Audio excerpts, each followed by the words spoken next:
Häzirki döwürde Jeep awtolary has uly, has äpet, has agyr we çylşyrymly elektronikalar bilen çykýar. Ýönekäti yktybarly, ykjam kiçijek Jeepler hem istenilýär. Ine bu Suzuki Jimny.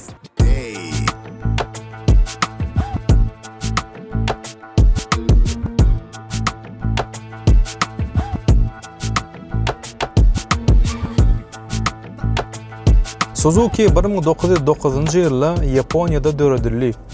İlk başta kompaniýa dokma enzamlaryny öňürýärdi. 1950-nji ýyllarda kompaniýa ulug pudogyna girdi. İlki motosikler, soňra bolsa 1955-nji ýylda ilkinji awtolog Suzuki Light çykaryldy.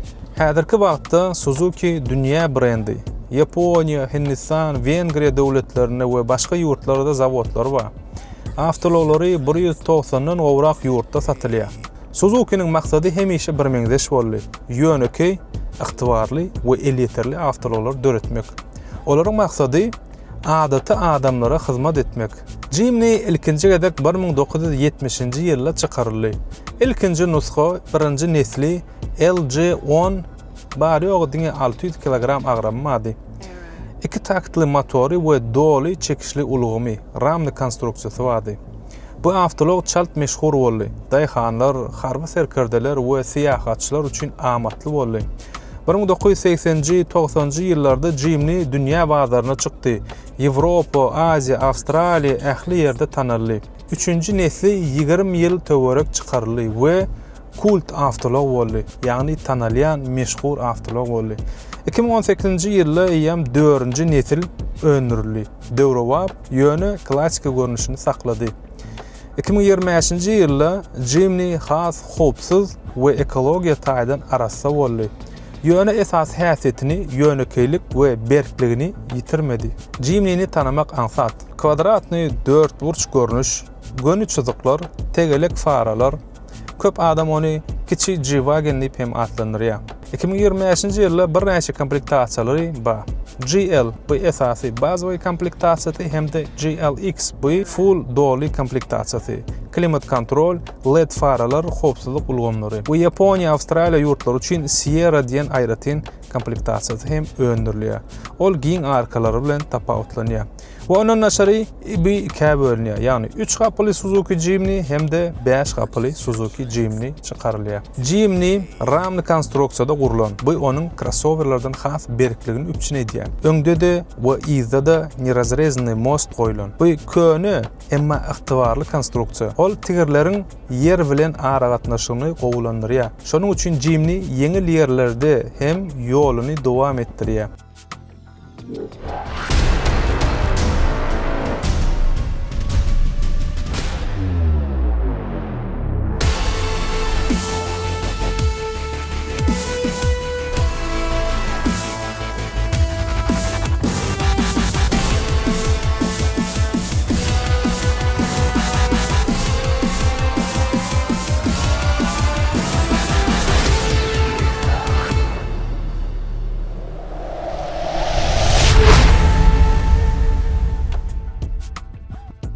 Dol çekişli ulgum All Grip Pro panijaykasy bilen bar. Bu Jimnyni hakyky Jeep edýän esasy zat. Ýol burçlary we 200 mm-dan gowrak clearance onuň dar ýerlerden geçmegine mümkinçilik berýär. 2025-nji ýyldaky Jimnyde K15B atly motor goýulýar. Atmosferaly 1,5 litrlik we 102 at güýjüni berýär.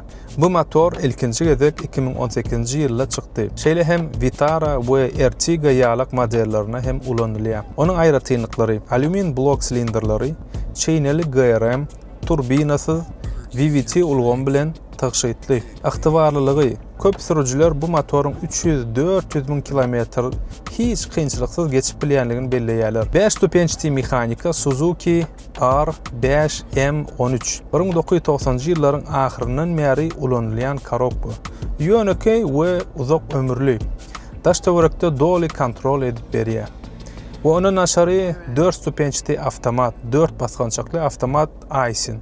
Yaponiya kompaniyasi Aisin tarafından öndürilýär. Toyota we Lexus üçin hem korobkalar öndürip berýär. 2000-nji ýyllaryň başyndan bäri Jeep'de shower korobka goýulýar. Ýöneki ygtybarly we 250-300 min kilometr arkaýdan hyzmat edýär. Razdatka All Grip Pro panijaykasy bilen 1970-nji ýyldan bäri Jeep'niň eň esasy aýrytynlyklary we şu wada çenli goýulyp gelinýär. Jeep'ni Berg avtolog hökmünde tanalýar. Salonuna Berg plasmas materiallar goýulan, atmosferaly motor hereketlendiriji we köne korobkalar uzak ýyllap işläp bilýär. Şonuň üçin Jeep'ni dünýäniň köp ýerine daýhanlaryň, syýahatçylaryň we harbylaryň arasynda meşhur boldy. Jeep'ni durly adamlar üçin amatly. Şäherde kiçik öwrümi sebäpli sürmek aňsat we duralgalarda goýmaklygym hasy aňsat. O wada daýhan üçin we tokay hojalygy üçin hyzmatçy avtolog. Ýaşlar üçin stilni we üýtgeşik bir görnüş. Syýahatçylar üçin bolsa ýol ýok ýerlerini hem ýollaş bolup bilýän avtolog. Jeep'niň bäsleşleri ba. Meselem Jeep Renegade, Ford Bronco Sport, Suzuki Vitara, ýöne olaryň hemmesi crossover. Jeep'ne bolsa özüniň ramly konstruksiýasy, guruluşy bilen we mostlary, panijaykasy bilen tapawutlanýar. Şoň üçin ony käte mini G-Wagen diýip hem atlanýarlar. Ýöne bahasy has arzan. Jeep'ni köplenç üýtgedilýär. Yaponiýada we şolsana Dubaýda ony kategoriýalar we kiçi J-class J63 ýa-da Bronco görnüşine kän öwürýärler. Kimdir biri offroad üçin uly teker şnorkel goýýar, başga bolsa şäher üçin owadan abwes hem chrom detallar bilen bezeýär. Jeep'ni üýtgetmäni amatly avtolog.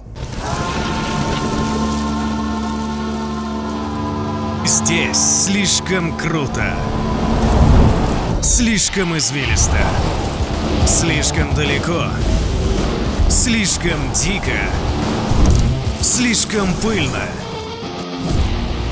слишком жестко и слишком глубоко, но не для Suzuki Jimny. Suzuki Jimny. Километры свободы.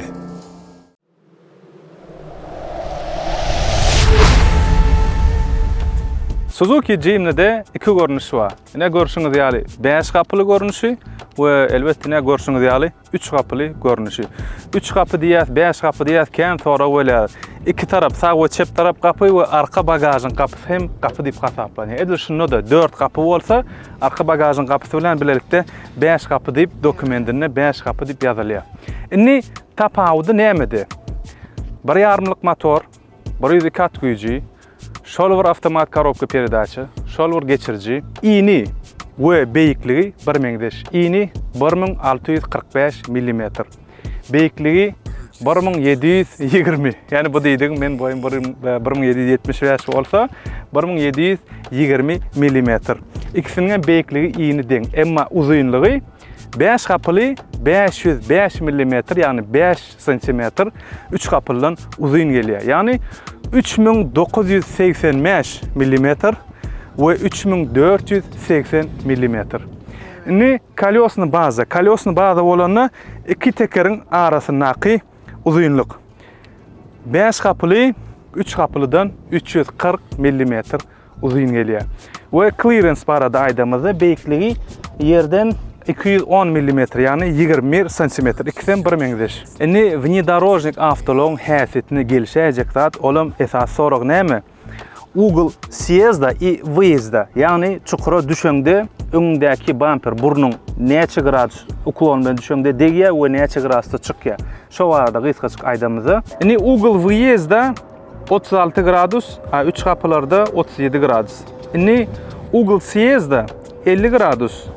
3 kapılarda 49 gradus. Indi 3 kapılyny gysgaça görkezip geçemizde barýok iki komplektasiýa bar. Bazowy we flowy diýip gelýär. Bazowy bolany prostoy LED çyrasyz.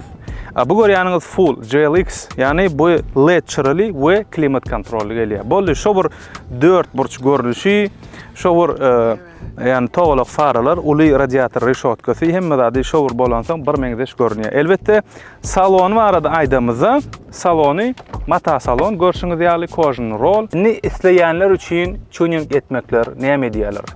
Sidyenyalarını tutuş salonunu kojna salon edip bilersiniz. Alcantaradan diktirip bilersiniz. Podogrev sidyenya, gızdıryan, üflediyen, masaj ähli zat koyup bolýar. Hatta elektroregulirovkany ştaýda knopkalar arkaly süýşürmek elektronikasyny hem koyup bolýar. Patologlara çel Alcantara biz häzir geljekde görkezek avtologny tutuşlugyna öwürlen. Yani gelin wageni öwürlen görnüşini hem görkezersiniz, şonu anyk düşünersiniz.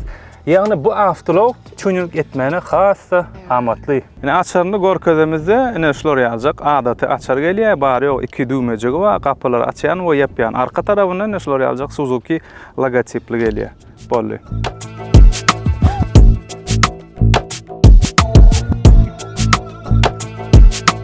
Purchase your tracks. Ene bu görýäniňiz hem Suzuki Jimny 5 kaply. Emma dollugyny üýtgedilen. Daşynyň daş sypaty, kuzwasy edil Mercedes-Benz G63 gelin wagen ýalyk. Bärde birazrak Brabus ulgamly. Yani arkasyndaky spoilerlar zatlar Brabus'a çalymdaş bolýar. Yani umum aýdamyzda ene şolar ýalyk edip bu avtology tuning edip bolýar. Bärde nämeler üýtgedilýär? Podnoşka görýän bolsaňyz aýak goýulýar. Расширительна крыльяны şolar ýaljak, krylosyny goýulýar. 4 teker täze goýulýar aýratyn.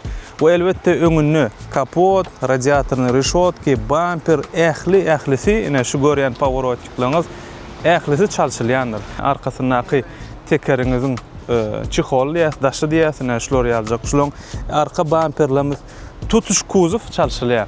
Brabus görnüşi we gelin öz standart görnüşi we ondan soň bront we beýleki görnüşler bar. Ene içine hem görkez geçelin. Ene görşüňiz ýaly tutuş avtologyň içini hem upgrade edip bolýandyr.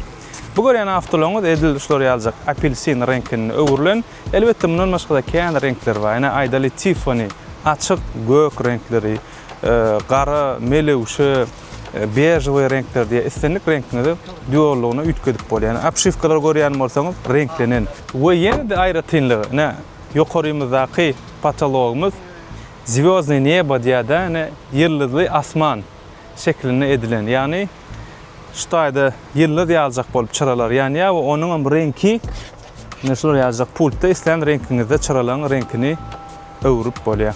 Bärde ne push start ornadylan. Galan zatlary ne standartny. Torpedamy dollugyny renklenen görşüňiz ýaly. Airbaglaryň ählisi özüne gelýär. Yani bu Jimny avtology tutuş üýtgetmäni, modifikasiýa diýär, tuning etmäni hassa amatly avtolog. Täbi kuzwasy gabat gelýär we sürüjiler has gowurýar we giden avtoşaýlar aksesuarlar bar. Hebem eliterli. Eni elbette sürüjileri bahalar barada gyzyklandyrýar. Avtology şolar ýalyk tuning etjek bolsaň näme çerek çykdy çykyp biler. Aýdaly içiniň koja dikmesi, ol elbette kojanyň materialyna bagly. $400 başlap $1500 için koja zamenma, dermantinma, ona koja napava, giden görnüşleri var. Alcantara diktirmek aýdaly $200 bilen $300 aralygynda. Onun звёздное небо, o da bir $300 töwerek durýar. Tutuş abwesi wa maşynyň, daşynyň nämeler gelýär? Faralary, pavorotniklary, krylo, kapot, bumper, 4 teker podnoşka we arkasyndaky zapaskalar, arka gapy ählisi tutuş eksteryer kuzwuna degişli. Body kit diýse, şolar $6000 başlaýar, $7000 aralygynda primerni ortalyk bilen aýdamyzda şo bahalar. Onun renkli diýen ustanovka, ustahaky olaýam aýratyn. Ene bu aýdýan sifirlarym ortalyk bilen şu biler ýalyk bahalaryny aýdýan.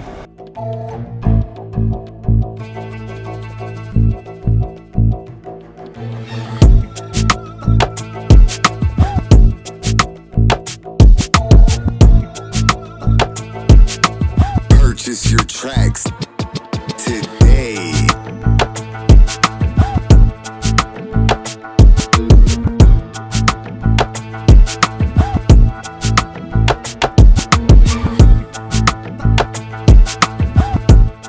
İlki bilen bu avtology oturanda özüňde galyryan täsir, yani avtolog dolanýarkan, erkedýärken özüňde galyryan täsir bardy aýdaýyn.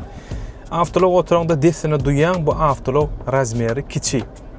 Nädip? Meselem aýdaly Nissan Patrol ýa-da Lexus LX 600, 700 ýa-da Infiniti ýa-da Cadillac Escalade, Lincoln Navigator beýleki uly awtolara oturamyzdy. Yani ilki awtolog oturanda awtologyň beýikligini duýýan, hemde awtologyň äpet, ullugyny duýýan. Suzuki Jimny oturanda eýen belli kiçi awtolog, gapylary içi akçamja we şol bir sanyň özüni bu awtologda şeýle yktybarlyk baki, hatda hiç bir zat elläňde jygylaap ses edenok. Aýdal käbir awtologlary zbork edenne ýygnanlaryna zawoddan monitorlaryň elläňde torpedosyny ştaýnaky tutawaşlaryň elläňde ses çykýar. Plotny oturmasy, ykçam oturmasy. Bu awtologda şeýle ykçam ýygnalan, özüňizem jymna gawat gelenini ellek goraýyn, hiç şeýlek bir atykmaş ses ýok. Bu awtolog fermerler üçin, ýaşlar üçin, galy bersede turistler, seýahatçylar üçin we onuň näşeri tuningi gowgarýan awtolog söýjiler üçin. Ne üçin? Bu awtologa diýsen aksesuarlar we awtoşaýlar bar. Bu awtolog men Lego oýunjaklar bilen deňetsem bolýar. Legany bilýän bolsaň şeýle ýygnap, islenip görnüşini oýunjak ýasap bolýan edilişler ýaly giden aksesuarlar bar. Ýene bir haýran galýan zat näme? Bu awtologyň elýeterligi. Aýdaly 3 gaply bazawy komplektasiýasy $15,000 töwerekden başlaýan paket ýagy bilen. Onun 5 gaply görnüşlerimiz 16,5 ýalnysmasam $16,500 töwerekden başlaýar, $18,000-19,000 çenlik komplektasiýasyna görä. Emma 2025 paket ýagy bilen 0 kilometr awtologda helki diýişmäli $16,000-17,000 awtologda diýsen ýeterlik şuma izolýasiýalar bar. Ýani içinde ümsümlük ütköşük taşynan ses gelenok. We berde ramny konstruksiýa, неразрезанные мосты, berde понижайкалар, berde razdatkalar, yani 2-de 4-de özüň haýsyna geçirjek diýsen we hakyky awtolog hilini, sypatyny saklap gelýär. We ýene bir geňňälärýän zat näme? Bu awtolog bahasy.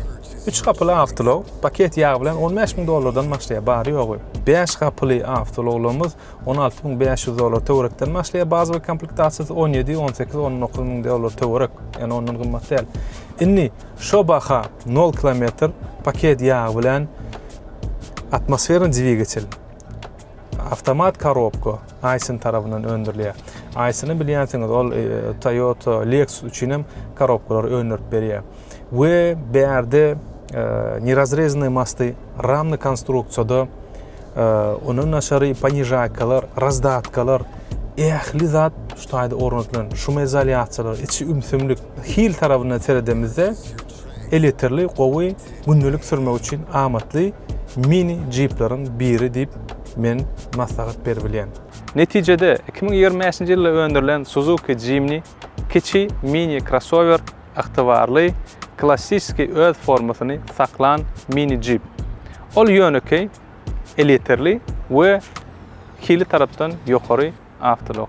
Ol şäher üçin, fermalar, daýhanlar üçin owada we ýaşlar üçin sürmäni we elbetde seýahatçylar üçin hem ykçam ynamly awtolog. Jimny eýem 50 ýyldan gowrak taryhy bolan bir legenda awtolog diýsek hem bolýar. Şunuň bilen şu günki awtosilimiz geçip gutarýar. Siziň bilen bu men Haýat Murat we Machine Mother FZSO kompaniýasy awtolog we obzor siziň göwnüňizden turan bolsa, onu like basyň, dostlaryňyz bilen paýlaşyň we olar hem görsünler.